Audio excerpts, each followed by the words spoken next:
السلام علیکم ورحمۃ اللہ تعالیٰ وبرکاتہ۔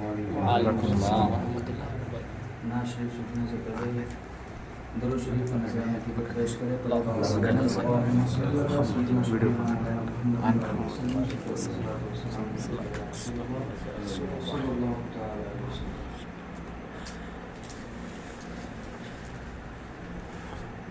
آپ کو پاتا نہیں جب آپ کو پاتا ہوں میں، آپ کو پاتا نہیں جب آپ کو پاتا ہوں میں، یا تو کھو جاتا ہوں میں یا کھو دیا جاتا ہوں میں، یا تو کھو جاتا ہوں میں یا کھو دیا جاتا ہوں میں، آپ کو پاتا نہیں جب آپ کو پاتا ہوں میں، آئینہ بن کر مقابل اس کے جب آتا ہوں میں، آئینہ بن کر مقابل اس کے جب آتا ہوں میں، آئینہ بن کر مقابل اس کے جب آتا ہوں میں، بندگی میں خدائی کی جھلک پاتا ہوں، سبحان اللہ سبحان اللہ۔ بندگی میں بھی خدائی کی جھلک پاتا ہوں میں، آپ کو پاتا نہیں جب آپ کو پاتا ہوں میں، کام بن جاتے ہیں اس دیوانگی میں سینکڑوں، کام بن جاتے ہیں اس دیوانگی میں سینکڑوں، کام بن جاتے ہیں اس دیوانگی میں سینکڑوں، ہر قدم پر عشق فرب آرزو کھاتا ہوں میں، ہر قدم پر عشق فرب آرزو پاتا ہوں میں، آپ کو پاتا نہیں جب آپ کو پاتا ہوں میں، یا تو کھو جاتا ہوں میں یا کھو دیا جاتا ہوں میں۔ آخری شعر سماعت فرمائیں۔ ارشاد ارشاد۔ لٹ گئی کامل جہاں ساری متاع زندگی، لٹ گئی کامل جہاں ساری متاع زندگی، لٹ گئی کامل جہاں ساری متاع زندگی، کیا تماشا ہے وہیں سے زندگی سبحان اللہ سبحان اللہ۔ کیا تماشا ہے وہیں سے زندگی پاتا ہوں میں، آپ کو پاتا نہیں جب آپ کو پاتا ہوں میں، آپ کو پاتا نہیں جب آپ کو پاتا ہوں میں، یا تو کھو جاتا ہوں میں یا کھو دیا جاتا ہوں میں۔ اللہم صلی اللہ علیہ وسلم صلی اللہ علیہ وسلم صلی اللہ تعالی علیہ وسلم۔ اللہ تبارک و تعالیٰ نے قرآن مقدس میں ارشاد فرمایا ہے، الا ان اولیاء اللہ لا خوف علیہم ولا هم یحزنون، جس کا مطلب یہ ہے کہ نہ اللہ کے ولیوں کو کسی چیز کا خوف ہے نہ کسی بات کا ڈر۔ اب آپ اس سے اندازہ لگائیں تو آپ کو معلوم چلے گا کہ اللہ کے اولیاء ہے کون، اللہ کے نیک بندے ہے کون۔ جو ولی ہے، اولیاء جو قرآن مقدس میں اللہ تبارک و تعالیٰ نے ارشاد فرمایا وہ ولی کی جمع ہے۔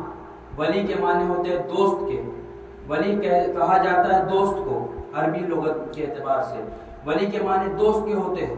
اور ولی اللہ کون ہوتے ہیں؟ ولی اللہ وہی لوگ ہوتے ہیں، خود اللہ تبارک و تعالیٰ قرآن مقدس میں ارشاد فرماتا ہے ان اولیاءہ الا المتقون، کہ اللہ کے بندے نہیں ہیں مگر وہ جو متقی ہیں۔ تو اس کا مطلب یہ ہے، اس بات سے معلوم چلا، ہمیں پتا چلا کہ اللہ کا نیک بندہ، اللہ کا ولی وہی ہوتا ہے جو متقی ہوتا ہے۔ اب متقی کسے کہا جاتا ہے؟ متقی کی کیا تعریف ہے؟ تو متقی کہا جاتا ہے جو نہیں عن المنکر سے بچے، جس سے منع کیا گیا شریعت مطہرہ میں اس سے باز آئے، اور جن چیزوں کا حکم دیا گیا ان چیزوں پر عمل کرے۔ جو بندہ ان تمام چیزوں پر عمل کرتا ہے، شریعت پر عمل کرتا ہے، مکمل طور سے سنتوں پر عمل کرتا ہے، نبی کی سنتوں کو بجا لاتا ہے، نبی کے لائے ہوئے دین کو بجا لاتا ہے، نبی کی عطا کی ہوئی نمازوں کا ادا کرتا ہے، نبی نے جو عطا کیے روزے حج زکات اس کو ادا کرتا ہے، قرآن مقدس کی تلاوت کرتا ہے، جو بندہ یہ سب کام کرتا ہو اسے متقی کہا جاتا ہے۔ سبحان اللہ، سبحان اللہ۔ اب آپ حضرت تو کافی سال پہلے ہی جامعہ سے فارغ ہو چکے ہیں۔ حضرت نے بڑے سرکار ہمارے پیر و مرشد حضرت علامہ سید مظہر ربانی علیہ رحمت و رضوان کو اپنی آنکھوں سے بچپن میں دیکھا ہوگا۔ ہمارے پیر و مرشد، خدا کی قسم وہ ایک ایسی ذات تھی جو نہ کہ صرف متقی اور تقوی پرہیزگاری میں تھے آگے تھے، بلکہ اللہ تبارک و تعالیٰ نے ان پر اپنا ایسا فضل و کرم عطا کیا تھا کہ انہوں نے نبی کریم صلی اللہ علیہ وسلم کی سنتوں پر صرف عمل کیا نہیں بلکہ لوگوں کو عمل کرایا ہے، اور اس طرح سے کرایا ہے کہ نبی کی سنتوں پر عمل کرنے کے لیے آج باندہ کی سرزمین پر آپ جا کر دیکھیں تو آپ کو معلوم چلے گا ایک ایسا ادارہ قائم کیا ہے جس سے سالہ در سال اس طرح کے عالم دین حفاظ اکرام فارغ التحصیل ہوتے رہتے ہیں، اور ایسا ادارہ قائم کرایا ہے کہ جس سے نبی کریم صلی اللہ علیہ وسلم کی سنتوں کو دور دراز تک پہنچایا جاتا ہے، ایک ایسا ادارہ قائم کرایا ہے جس سے نبی کریم صلی اللہ علیہ وسلم کی لائی ہوئی شریعت کو عوام الناس میں پھیلایا جاتا ہے، ایک ایسا ادارہ قائم کیا ہے، ایک ایسے ادارے کی بنیاد رکھی ہے۔ حضرت سیدنا سرکار مظہر ربانی علیہ رحمہ نے ایسے ادارے کی بنیاد رکھی ہے جس سے تمام لوگوں کو جو ہے دین نبی کا جو دین ہے وہ سکھایا جاتا ہے۔ اب نبی کے دین کو سیکھنا اور سکھانا حدیث نبوی ہے کہ العلم فریضۃ علی کل مسلم و مسلمہ، کہ طلب العلم فریضۃ علی کل مسلم و مسلمہ، کہ علم دین حاصل کرنا ہر مسلمان مرد و عورت پر فرض ہے۔ ایسے فریضے کو انجام دینے کے لیے ہمارے پیر و مرشد نے باندہ کی سرزمین پر ایک ایسا ادارہ قائم کیا ہے جو الحمدللہ 50 سال سے زائد سے وہ ادارہ قائم ہے، اور وہ ادارہ دین نبی کو پھیلا رہا ہے۔ سبحان اللہ۔ ایک ہوتی ہے، ایک عبادت ہوتی ہے جو اللہ تبارک و تعالی نبی کریم صلی اللہ تعالی علیہ وسلم کی ذات بابرکات کے لیے نبی کریم صلی اللہ علیہ وسلم کے بتائے ہوئے طریقے پر کی جائے، اور ایک بندے کا حق ہوتا ہے، ایک ہوتا ہے حقوق العباد اللہ، ایک ہوتا ہے حقوق العباد، ایک ہوتا ہے حقوق اللہ۔